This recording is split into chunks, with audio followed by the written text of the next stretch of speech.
প্রতিদিনের মতন তোমাদের কাছে আজকেও হাজির হয়েছি 5টা কারেন্ট অ্যাফেয়ার্স নিয়ে। 5টা প্রশ্নের বিশদে আলোচনা করব। আশা করি তোমাদের গভর্নমেন্ট এক্সামগুলোতে খুব উপকারী হবে। তা আজকের প্রথম প্রশ্ন হচ্ছে, exercise devil strike has been conducted by which country recently? তে এই ডেভিল স্ট্রাইক যে এক্সারসাইজটা হয়েছে এর কোন দেশ পরিচালনা করছে? ইন্ডিয়া, নেপাল, চায়না না ভুটান? 4টি অপশন ছিল। এর মধ্যে এক্সারসাইজ ডেভিল স্ট্রাইক এটি ভারতীয় সেনা পরিচালনা করেছেন। 16ই জানুয়ারি থেকে 19শে জানুয়ারি পর্যন্ত এই এক্সারসাইজটি পরিচালনা করেছেন। দেখতে পাচ্ছ তোমরা, এটা ভারতীয় বায়ুসেনার লোগো। বিএসএফ এবং বিমান বাহিনী সেনারা এই এক্সারসাইজটি পরিচালনা করেছেন। পরবর্তী প্রশ্ন, Atrax christenseni which was seen in news belong to which species?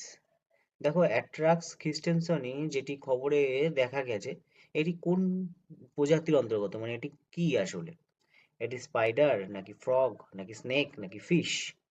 অ্যাট্রাক্স খ্রিস্টেনসি এটি হলো একটা স্পাইডার।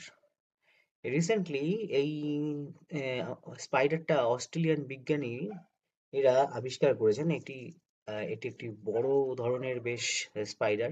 বিগ বয় নামেও পরিচিত এই স্পাইডারটি। 9 সেমি পর্যন্ত লম্বা হয়।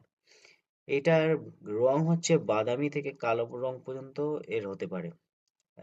অ্যাট্রাক্স খ্রিস্টেনসি। পরের প্রশ্ন, কোক বোরোক।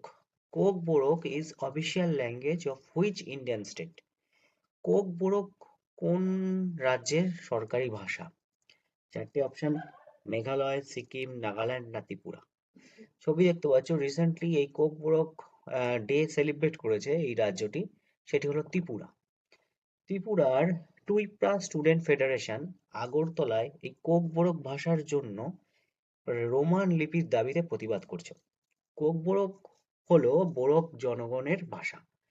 ত্রিপুরায় সরকারিভাবে 19শে জানুয়ারি 1979 সালে স্বীকৃত।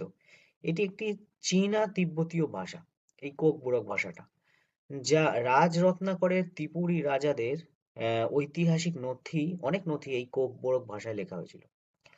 কোক শব্দের অর্থ হচ্ছে মৌখিক, আর এই বোরক হচ্ছে মানুষ।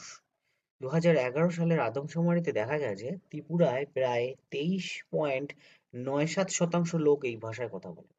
রিসেন্টলি এই 19শে জানুয়ারি কোক বোরক ডে হিসাবে সেলিব্রেট করেছে ত্রিপুরা। পরের প্রশ্ন, which institution developed the central suspect registry? সন্দেহভাজন রেজিস্ট্রি বা সাসপেক্ট রেজিস্ট্রি এটা কোন প্রতিষ্ঠান করেছে? 4টি অপশন আছে। Reserve bank of India, Indian cyber crime coordination centre, central bureau of investigation, national investigation agency?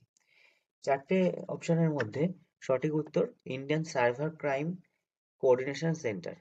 দেখো, এই যে অনলাইনে যে সন্দেহভাজন রেজিস্ট্রি 6 লাখ জালিয়াতির লেনদেন প্রতিরোধ করেছে সম্প্রতি।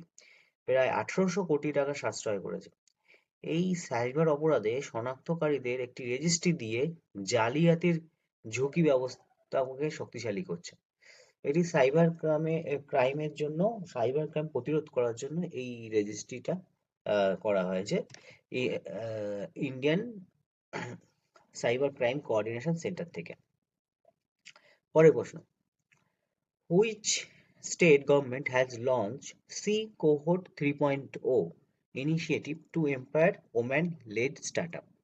দেখো, মহিলাদের নেতৃত্বাধীন স্টার্টআপ গুলোকে আরো বেশি ক্ষমতায়ন করার জন্য সি কোহোর্ট 3.0 চালু করেছেন কোন গভর্নমেন্ট? 4টে অপশন আছে, উড়িষ্যা, হরিয়ানা, পাঞ্জাব, গুজরাট। তোমরা এখানে এই ছবিতে দেখতেই পাচ্ছ যে পাঞ্জাব সরকার এই সি কোহোর্ট 3.0 এই ইভেন্টটাকে চালু করছে মহিলাদের এম্পায়ার করার জন্য। এইটি মোহালিতে হয়েছে এবং ডেট দেখো, ইভেন্টের ডেট এবং টাইম মেনশন রয়েছে। বিস্তারিত দেখি চলো। পাঞ্জাব সরকার টেক ভিত্তিক উদ্যোগ তৈরিতে মহিলাদের স্টার্টআপ এবং ছাত্রদের ক্ষমতায়নের জন্য মোহালিতে এই সি কোহোর্ট 3.0 চালু করেছে। সি সি কথার মানে হচ্ছে এখানে startup holding and empowerment. Startup holding and empowerment, code 3.0। তা আজ এই ছিল আজ